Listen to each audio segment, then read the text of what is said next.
Hello and welcome to episode number 69 of Birth Words.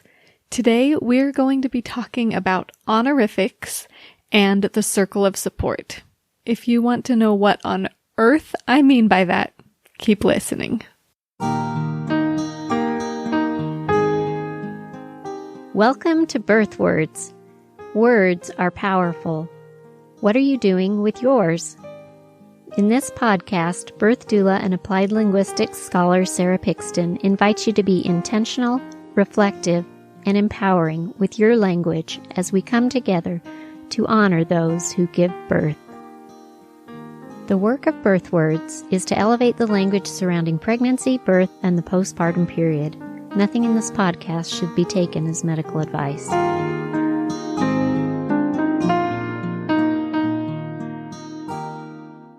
Before we jump in to today's episode, I want to say happy February and happy Black History Month. I want to draw attention, as I have in the past, to the fact that there are really unfortunate disparities in the type of care that is given to people across the world and specifically in the United States that is due to disparities that are based in systemic racism and the ways that these ideas of racism have been perpetuated through the maternal care system over the decades and across the centuries. And so I want to point to a couple of organizations today that are doing really fabulous and important work to address this issue. The first is the Black Mamas Matter Alliance. They claim that we envision a world where Black mamas have the rights, respect, and resources to thrive before, during, and after pregnancy. And this is a wonderful organization run by Black women that really centers Black women, Black birth workers, and alerts us all that they have the answers to this problem, and we need to be supporting them in the work that they're doing to give care to everyone across our population and to address and reverse the systemic racism that has led to much less favorable outcomes during pregnancy and birth for women of color. And the other is Evidence-Based Birth has a tab on their website that says Birthing Justice, and they are putting out lots of information about racial disparities because of systemic racism in healthcare and in pregnancy and childbirth care specifically. So head on over to each of those websites, take a few minutes, learn a little more in support of these organizations that are working to address these disparities and center and empower Black birth givers and Black birth workers. And now for this week's episode about honorifics and the circle of support. Welcome to episode number 69 of the Birth Words podcast. I'm feeling kind of stunned by that realization that this is episode number 69. Wow. Thank you for joining me on this journey. If you're new, I'm so glad to have you. And I hope that you are able to listen back to past episodes and learn a lot as we talk together about the importance and the power of language during pregnancy, birth, and the postpartum period. And if you've been with me since the beginning, thank you for your love and support. I'm so glad to have you on this journey with me. And so glad that we get to come together again for another episode this week. As I said in the intro, we're talking about honorifics and the circle of support. So honorifics may not be a word you're familiar with, but as I start talking about it, it's definitely a concept that you're familiar with, and even one that's made the news recently. We'll get into that in a minute. Honorifics is the way that we show deference and politeness and indicate power differentials or show respect for elders through language. So in many languages, this is done through a TV distinction like tu veux in French. This happens in lots of languages where you use a different pronoun and you conjugate your verbs differently depending on who you're speaking with. So you may speak differently to an employer then an employer would speak to you, or to a grandmother, and a grandmother may speak in a less formal form to a grandchild. That's one example of honorifics, is the TV distinction in the pronouns that are used and in the ways that verbs are conjugated accordingly to the pronouns that are used. There are some other honorifics, other ways that we show honor through our speech. So there's formality of speech, choosing to use more formal language with those to whom you are supposed to be or intending to be paying honor or respect, or showing a difference in power. And today we're specifically going to be focusing about titles. You know, titles, like when you're filling out one of those online drop-down fill in your address slots and you are so tempted to put in Esquire or Doctor or the Esteemed or whatever your title choices are. You know, those. Maybe it's just me, but titles are, like I said, Esquire or the Esteemed or Duchess. We don't have those ones often. The common ones in use today, and the one that's been in the news recently, is the term doctor. You may be familiar with the recent op-ed article in the New York Times urging Dr. Jill Biden to drop the doctor before her name. I'm not even going to reference who the author was or link it in the show notes or anything, because it's had plenty more attention than it deserves, given just the silliness of that letter.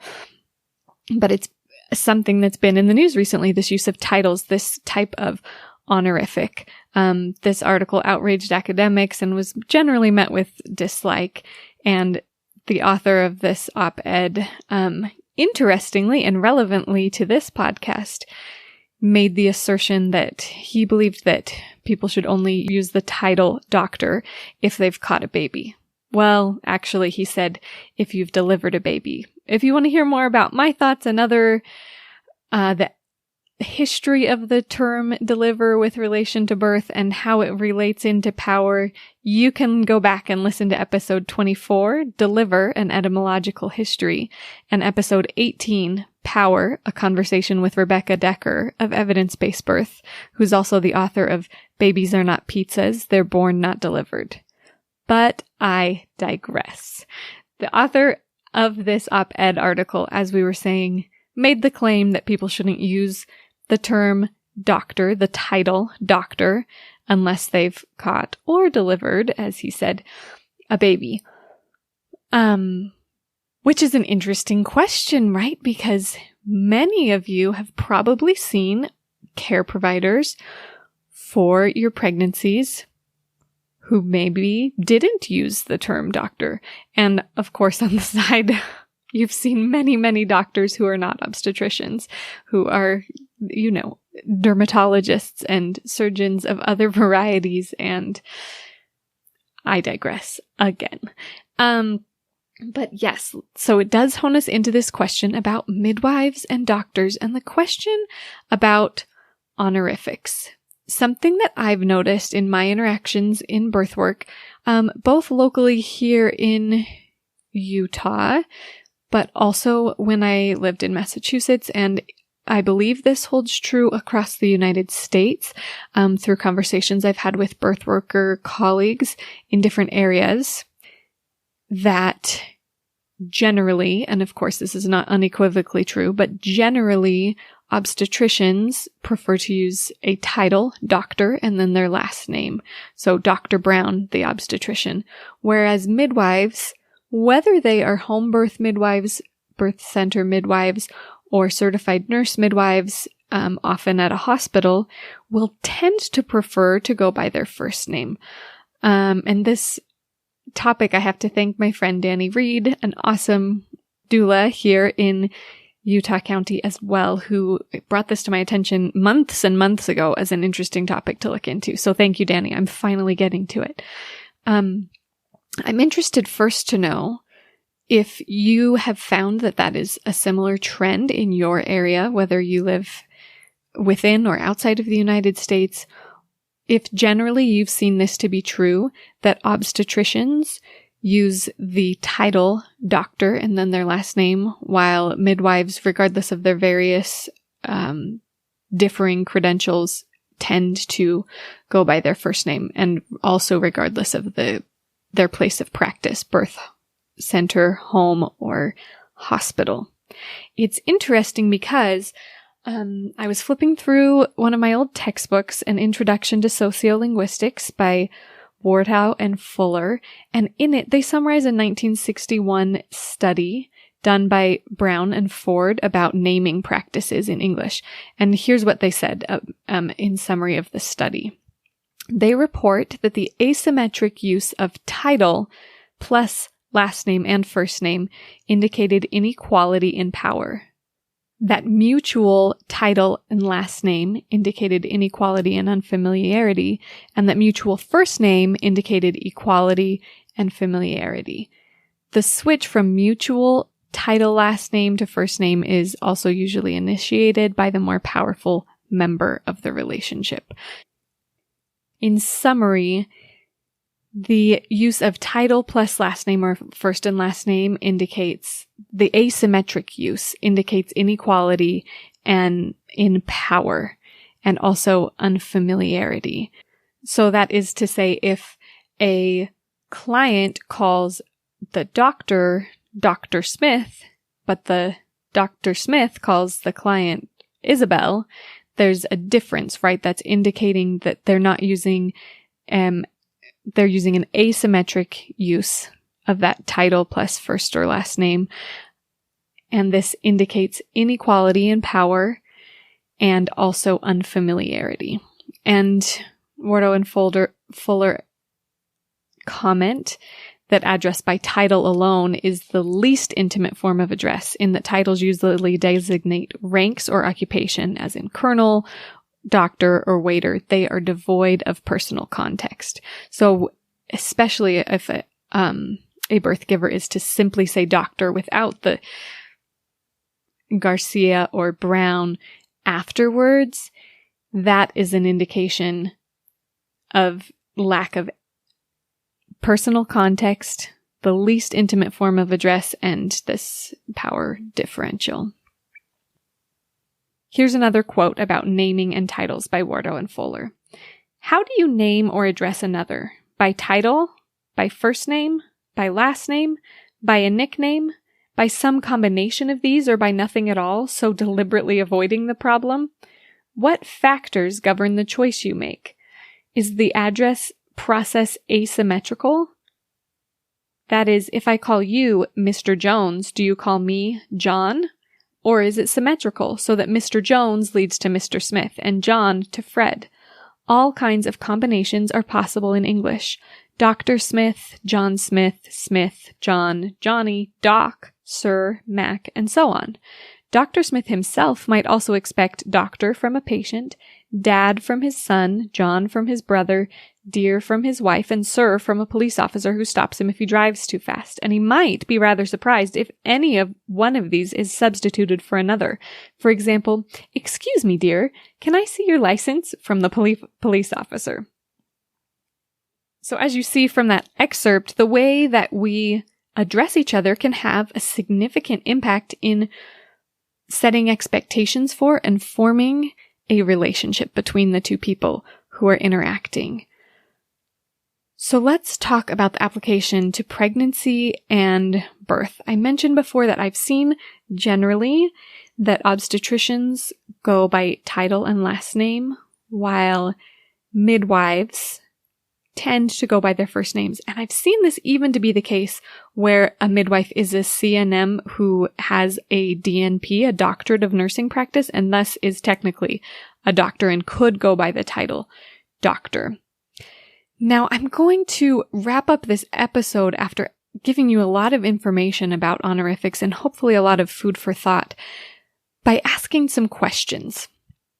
I'm not going to draw any specific conclusions about what should or should not be done, or whether you should choose a provider who uses a title or doesn't, because as I tried to point out really clearly in episode number 67, language is very personal and very linked to our individual experiences, and I can't categorically say what's right or wrong for every person because it's different based on each person's experience throughout their life and the feelings associated with the language. So I'm going instead to leave you with some questions to invite you to be reflective about what is the significance and importance of the use of titles and other honorifics, and how am I going to take this knowledge that I now have about this way that language is used and make it have a positive and powerful impact on my pregnancy and birth, or if you are supporting people through that process,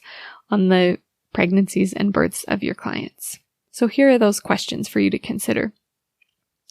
What do the differences in choice of title indicate? If one care provider chooses to be called by a title and their last name, and another chooses to be called by their first name, what difference does that indicate? What does that say about power and equality or inequality between care provider and client? If you are a birth giver, how do you want your care provider to see you? How do you want to see them? And the relationship between the two of you, what sort of a relationship do you want it to be? And how can titles and other honorifics be used to reflect this relationship? If you're a care provider or a birth worker, pause and reflect about how do your clients address you? Why do they address you in this way? And is it appropriate for the sort of relationship you want to support in the care that you're giving? One of the activities that I do with my clients regarding language and communication during pregnancy and birth involves one question where I ask them to consider who has authority in the birth space. And I always like to leave it a little bit open-ended. Not who has the authority or who is the authority figure, but who has authority.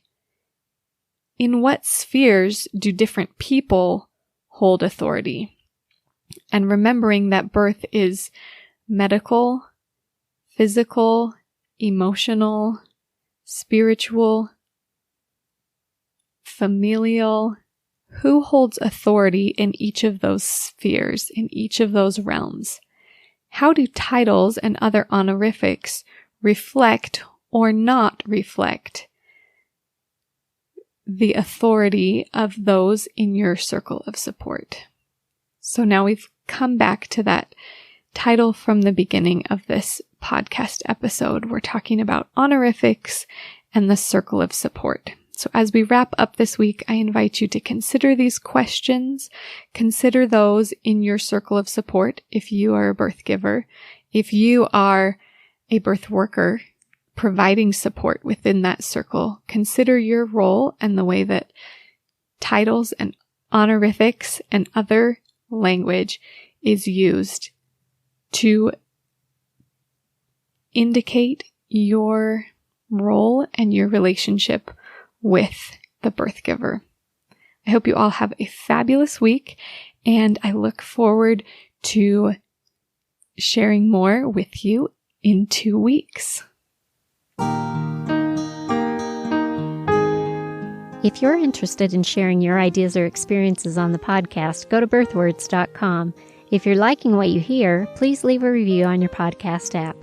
For more resources about language for a better birth, subscribe to the monthly newsletter at birthwords.com and follow Birthwords on Instagram and Facebook.